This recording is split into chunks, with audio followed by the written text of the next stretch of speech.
Leroy Merlin met fin à ses pubs sur le site d'extrême droite Frontières, le RN appelle au boycott. Comment ça? Le 17 novembre, le collectif Sleeping Giants, qui combat la haine et l'emprise des fake news dans le champ médiatique français, prévient Leroy Merlin qu'il a vu une de ses publicités sur le site d'extrême droite Frontières. Frontières, c'est ce site créé en septembre 2024 et succédant à Livre Noir, qui s'impose dans la fachosphère et au-delà, avec une ligne prophétisant la guerre civile entre Français de souche et barbares. Quitte à bafouer la déontologie, l'enseigne de bricolage répond aussitôt, ouvrez les guillemets, nous ne cautionnons en aucun cas les propos tenus sur cette plateforme, ni les messages qu'on a pu y voir relayés.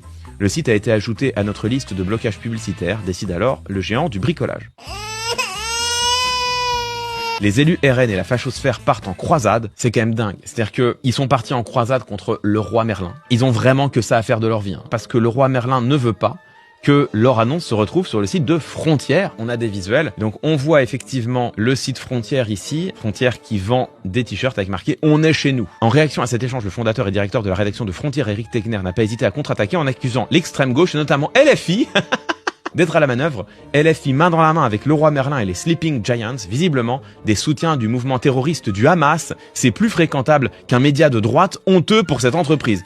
Ah mais le confusionnisme là. Ce qui est dingue dans la réaction des députés, c'est que refuser que ta pub soit diffusée sur un site d'extrême droite, c'est appartenir à l'extrême gauche. Là où, historiquement, il y avait un cordon sanitaire dans les médias vis-à-vis de l'extrême droite, là où soutenir l'extrême droite, c'est ce qui te valait anathème et disqualification dans les médias, maintenant c'est dénoncer l'extrême droite qui te vaut d'être stigmatisé. On est passé par une phase où être d'extrême droite dans les médias c'était acceptable et on a maintenant atteint l'extrémité inverse du balancier, c'est-à-dire que maintenant c'est dénoncer l'extrême droite qui te vaut d'être stigmatisé. Leroy Merlin, qui appartient effectivement à la famille Muliez, pas sûr que ce soit de grands soutiens de LFI. Mais c'est pas grave. C'est pas grave, au mépris de toute cohérence, le simple fait que Leroy Merlin préfère, sans doute d'ailleurs pour des raisons en partie opportunistes, parce que c'est pas des grands gauchistes, Leroy Merlin, ils se disent juste, bon, on attire notre attention sur le fait qu'on a de la pub sur un site d'extrême droite, ça nous coupe d'une partie de nos clients. S'il y avait eu de la pub pour Leroy Merlin sur le site de la France Insoumise, par exemple, il n'y a pas de pub sur le site de la France Insoumise, mais s'il y en avait eu, à mon avis, ils auraient demandé à ce que ce soit retiré tout pareil. C'est vraiment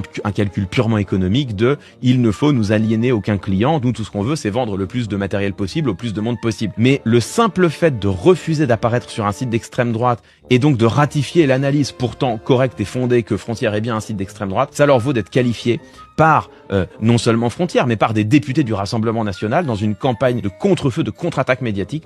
Ça leur vaut d'être qualifié de soutien de l'extrême gauche. C'est assez grave et ça vous montre jusqu'où on en est, quoi.